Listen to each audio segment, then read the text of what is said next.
സുഹൃത്തുക്കളെ, ഇന്ന് ഞാൻ നിങ്ങളെ പരിചയപ്പെടുത്താൻ പോകുന്നത് ഈ ഒട്ടിപ്പോയ പൈപ്പ് നമുക്ക് ഇതിൽ നിന്ന് എങ്ങനെ എടുക്കാം എന്നുള്ളതാണ്. ചിലർക്കൊക്കെ ഈ ട്രിക്സ് അറിയാവുന്നതാണ്, എങ്കിലും ഞാൻ അറിയാത്തവർക്ക് വേണ്ടിയാണ് ഈ ട്രിക്സ് പരിചയപ്പെടുത്തുന്നത് കേട്ടോ.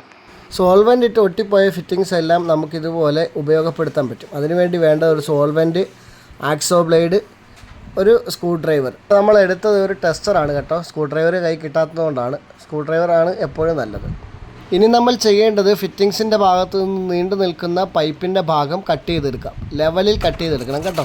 മാക്സിമം ഫിറ്റിങ്സിൻ്റെ അടുത്ത് ലെവലിൽ കട്ട് ചെയ്തെടുത്താൽ അത്രയും വൃത്തിയായിട്ട് നമുക്ക് ഫിറ്റിങ്സ് കിട്ടും. ഇനി നമുക്ക് സോൾവെൻറ്റ് തേക്കാം. സോൾവെൻറ്റ് നല്ല വൃത്തിയായിട്ട് അപ്ലൈ ചെയ്യാം.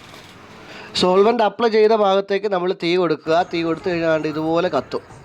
ഉള്ളിൽ മാത്രം കത്തുകയുള്ളൂ, വേറെ എങ്ങും കത്തില്ല. സോൾവെൻറ്റ് തേക്കുമ്പോൾ നോക്കണം, ഒലിച്ചു പോയി കഴിഞ്ഞാൽ പ്രശ്നം, ഉള്ളിലോട്ട് തീ കത്തും കേട്ടോ. കറക്റ്റായിട്ട് കൊടുത്തു കഴിഞ്ഞാൽ ഇതുപോലെ തീ കത്തും. എന്നിട്ട് സ്ക്രൂ ഡ്രൈവർ എടുത്ത് നമ്മൾ ഇതുപോലെ കുത്തിയെടുക്കുക. കുത്തിയെടുത്ത് കഴിഞ്ഞാൽ ഈസി ആയിട്ട് നമുക്കത് എടുക്കാൻ പറ്റും. സ്ക്രൂ ഡ്രൈവർ ആണെങ്കിൽ ഇതിലും വേഗത്തിൽ നന്നായിട്ട് എടുക്കാൻ പറ്റും. ടെസ്റ്റർ ആയതുകൊണ്ടാണ് ഇത്തിരി ബുദ്ധിമുട്ട്. വർഷങ്ങൾ പരിചയമുള്ള ആശാമാരുടെ മുമ്പിലേക്കാണ് ഈ ട്രിക്സൊക്കെ വീഡിയോ ആയിട്ട് വരുന്നതെന്നറിയാം. കാരണം നിങ്ങൾക്ക് വേണ്ടിയല്ല, അറിയാത്തവർക്ക് വേണ്ടിയാണ് ഈ വീഡിയോ കേട്ടോ. ഈ ഫിറ്റിങ്സ് താണ്ട് ഇതുപോലെ ഇതിനകത്ത് ഉള്ളിലുള്ള സാധനം നമുക്ക് ഈ ട്രിക്സിലൂടെ എടുക്കാൻ പറ്റും.